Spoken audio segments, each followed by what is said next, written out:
নমস্কার, অনুরাগের রান্নাঘরে আপনাদের সকলকে স্বাগত। বন্ধুরা, আজকে দেখুন চলে এসেছি নতুন একটি রেসিপি নিয়ে। সেটা হচ্ছে যে খেসারি শাক। খেসারি শাকটাকে আমি আলু, সিম, বড়ি দিয়ে রান্না করব। এইটা হচ্ছে খেসারি শাক। আমি দেখুন ভালো করে বেছে সুন্দর করে ধুয়ে রেখেছি। এটাকে আমি কাটবো। আর এই দেখুন আলুটাকে আমি একটা মিডিয়াম সাইজের আলুটাকে আমি ঠিক দেখুন ছোটো ছোটো করে পাতলা পাতলা করে কেটে নিয়েছি। একটা সিমটাকেও আমি এরকম রেখেছি। দুটো বড়ি নিয়েছি, এখানে দুটো কাঁচা লঙ্কা নিয়েছি, একটা শুকনো লঙ্কা নিয়েছি, হলুদ আছে, হ্যাঁ এটা সর্ষের তেল, এখানে হিং আছে, এটা লবণ, এটা একটু জিরে নিয়েছি, এখানে আমি আদা পেস্ট করে রেখেছি। তাহলে বন্ধুরা চলুন এখন আমি শাকটাকে সুন্দর করে কেটে নিই। আমি শাকটাকে কেটে নিয়ে আসছি। বন্ধুরা দেখুন আমি শাকটাকে খুব সুন্দর ছোটো ছোটো করে দেখুন কেটে নিয়ে এসেছি। দুটো বড়ি, সিম, আলু, বেগুনও দেওয়া যাবে, আমি বেগুন দিলাম না, আপনারা বেগুন দিয়েও করবেন, খুব সুন্দর লাগবে। আমি কী করে রান্না করি সেটা দেখবেন। আমি গ্যাসটা জেলে কড়াইটা বসিয়ে দিলাম। কড়াইটা আমার গরম হয়ে গেছে। এখন আমি সরষের তেল দিয়ে বড়ি দুটো ভেজে নেব। তেলটা আমার গরম হয়েছে, বড়ি দুটো আমি ভেজে নেব। গ্যাসটাকে একটু কমিয়ে দেবো, মিডিয়ামে রাখলাম। বড়ি দুটো আমার ভাজা হয়ে গেছে, তুলে নিলাম। এখন আমি সিমটাকে ভেজে নেব। সিমটাকে আমি একটু হলুদ নুন দিয়ে ভেজে নেব।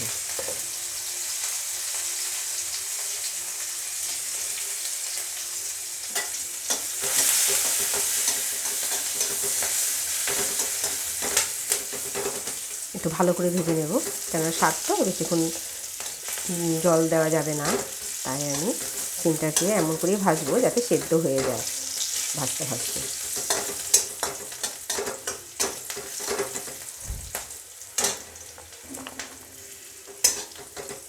বন্ধুরা দেখুন সুন্দর আমার সিমটা সেদ্ধ হয়ে গেছে, আবার এদিকে সুন্দর ভাজাও হয়ে গেছে। দেখুন এইরকম কত সুন্দর ভাজা হয়ে গেছে।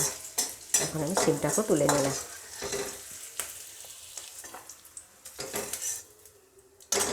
আলুটাকেও ভেজে নেব।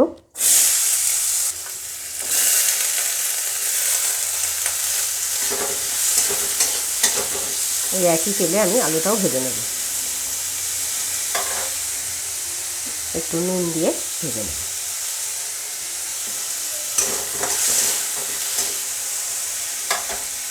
এদিকে বন্ধুরা আমি যে বড়িটাকে ভেজে নিয়েছি, দুটো বড়ি, সেটাকে আমি ভেঙে নিলাম। একটু ভেঙে ভেঙে দেবো, এরকম এরকম করে ভেঙে দেবো। দেখুন কত সুন্দর ফুলেছে বড়িগুলো। এটা আমি ঘরে আমি দিয়েছি বড়ি।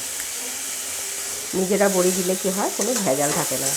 কেনা বড়িতে অনেক সময় ভেজাল থাকে বা চালের বড়ি টুড়ি থাকে।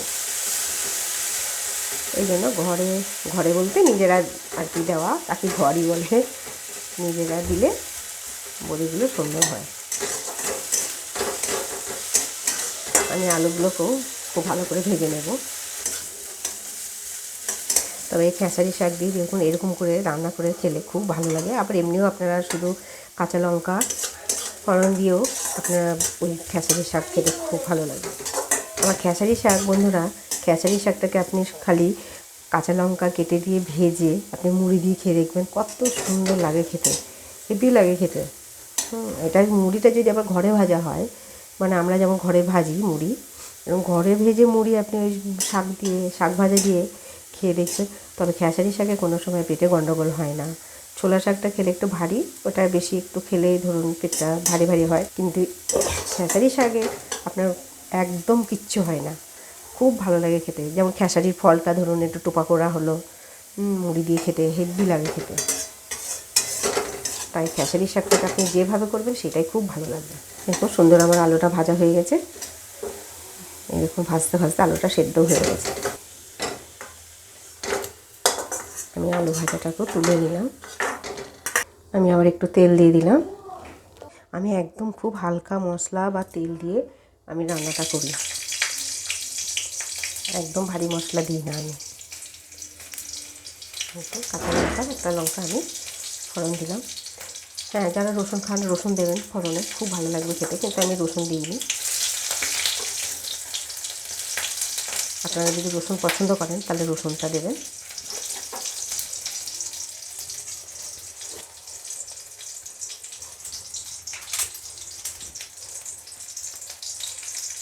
আলু বড়ি আছে, তার জন্য আমি আদাটা দেবো। আমি হিংটা একটু দিয়ে দেবো তেলের মধ্যে।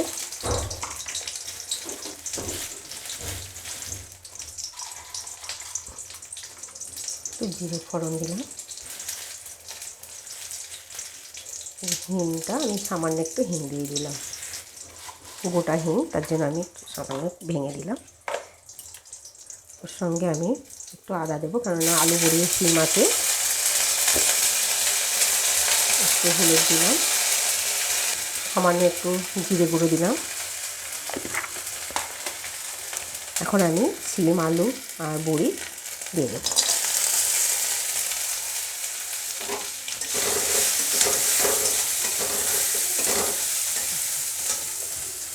আমি স্বাদ মতো লবণ দিয়ে দিলাম।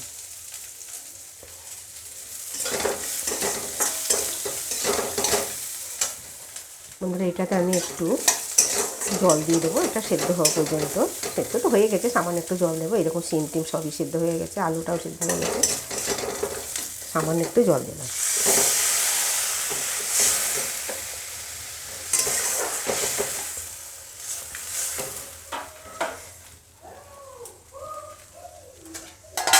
জল দিয়ে আমি একটু ঢেকে রাখবো ফোটার মতো। ফুটে উঠলে তখন আমি শাকটা দেবো। দেখুন, এই যে তরকারিটা সুন্দর ফুটে উঠেছে। এবার আমি শাকটা দিয়ে দেবো। শাকটা দিয়ে দিলাম।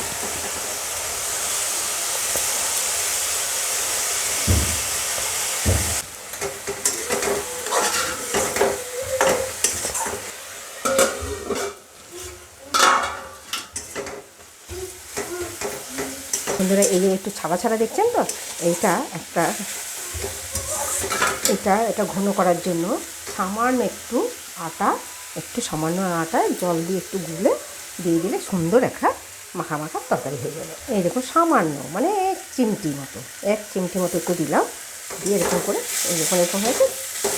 আমার অনেকে যেরকম রাখবে, কিন্তু ওটা দিলে কী হবে, বেশ ঘন আটা হবে। দেখুন, সুন্দর আটা হয়ে যাবে। এই দেখুন, ঠিক আছে, কত সুন্দর।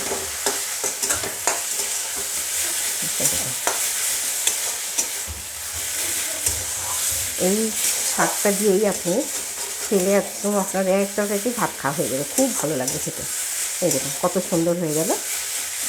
বানালে একটু ছাড়া ছাড়া আলু, শিম, বড়িটা একটু ছাড়া ছাড়া ছিল। এই দেখুন, এবার একটু গালাগা হয়ে গেল। দেখেছেন, এই দেখুন কত সুন্দর হয়ে গেল। তাহলে বন্ধু, আমার শাক রান্নাটা হয়ে গেছে, খেসারি শাক। এবার আমি গ্যাসটা বন্ধ করে দেবো। এই দেখুন কত সুন্দর হয়ে গেল। এই দেখুন কত সুন্দর লাগছে দেখতে। বন্ধুরা দেখুন কত সুন্দর আমি খেসারি শাকের তরকারিটা করলাম। আমি যেরকম করে করলাম ওরকম করে আপনার বাড়িতে করে খেয়ে দেখবেন, দুর্দান্ত লাগবে খেতে। ভিডিওটি ভালো লাগলে লাইক করবেন, শেয়ার করবেন।